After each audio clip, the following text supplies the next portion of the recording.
What's happening, guys? Biker Dave here with the Honda Grom.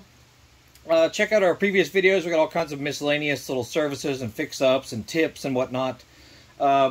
Just installed a new Regina chain on it and new sprockets. And I just wanted to show you real quick a couple things about it. Basically, the chain slack is a question a lot of people have.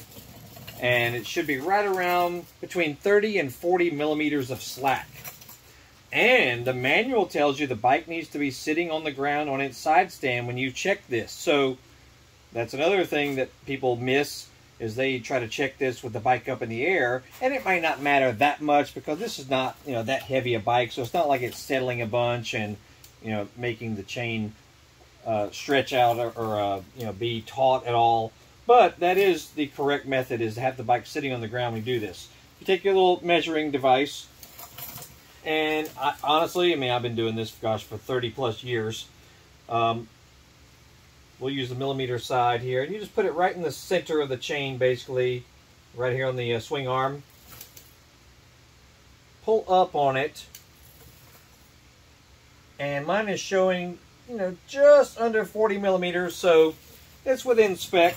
But I've only ridden this, maybe 10 to 12 miles since I installed the new chain and the sprockets, and I can tell it's already broken in and it could use a slight adjustment already. It's not that bad at all, but that's after you've installed the chain. Make sure after you ride it a couple times that you check it and possibly have to do a readjust.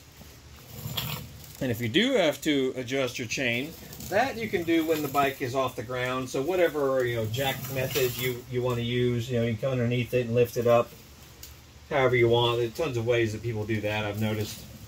But you'll need your 19 millimeter socket for your axle nut on the other side there. A 10 and a 12 millimeter wrench.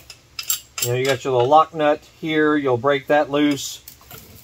Same thing on the other side, break that loose. And if you need to tighten the chain, that means you're going to need to tighten the 12 millimeter nut that's down in there. So you need to tighten it and do it evenly. So I like to count how many turns. Like if I go a quarter turn, I'll go to the other side, do quarter turn.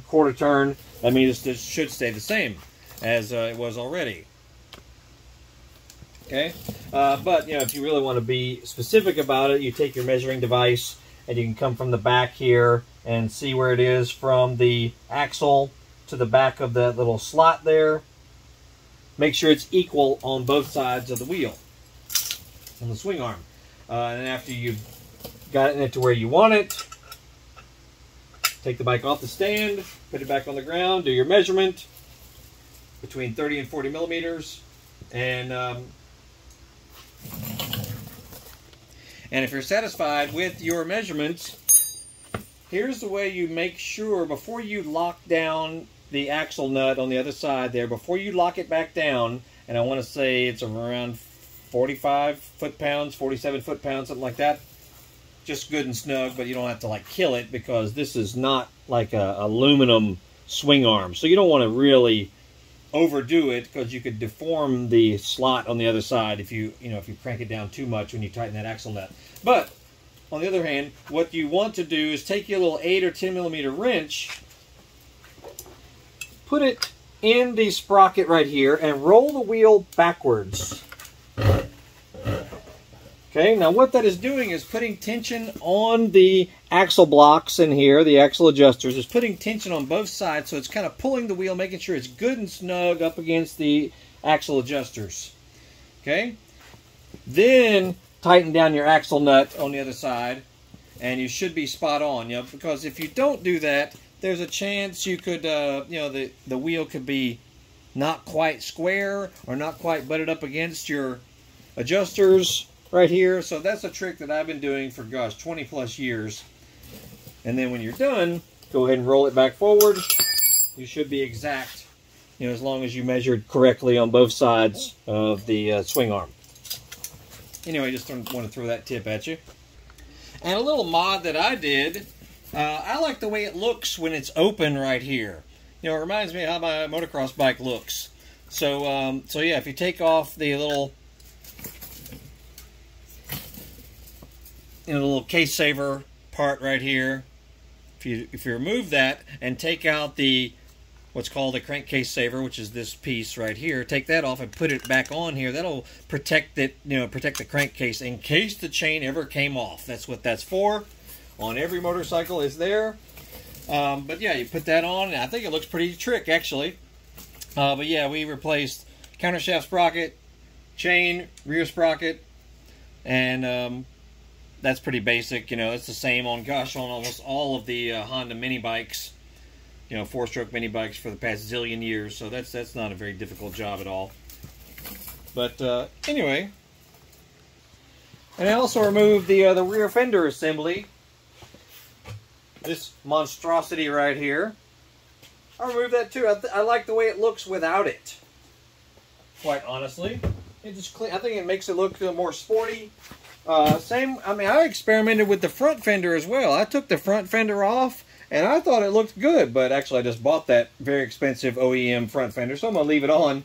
But these bikes look cool with no fenders on them, you know, kind of stripped down a little bit. I think they look cool and sporty.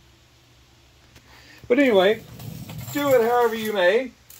And check out our other videos. We've got all kinds of videos about this bike and other dirt bikes, motocross bikes, street bikes, trail bikes, mini ATVs, Polaris ATVs, Suzuki mini ATVs, cars, trucks, stuff all over the house. You know, we do videos whenever we think we've done something that might help you guys, because we've been working on bikes for, goodness, 30 years. So, you know, if we discover something that might help people, we try to post a video about it. And if what we've done has helped you out, make sure you click the thanks button that's right beneath the video. Throw us a donation. We really appreciate it. And if you're looking for specialty parts and tools, specialty tools for power sport vehicles like this, look for our Amazon store, eBay store, Google Horsepower House, and you'll be surprised at the stuff you find that's kind of unique, difficult to find, not the usual stuff. But it'll help you if you're working on the engine and other things. So yeah, have a look at it. Anyway, Biker Dave signing off with the 2020 Honda Grom. You'll have a great day.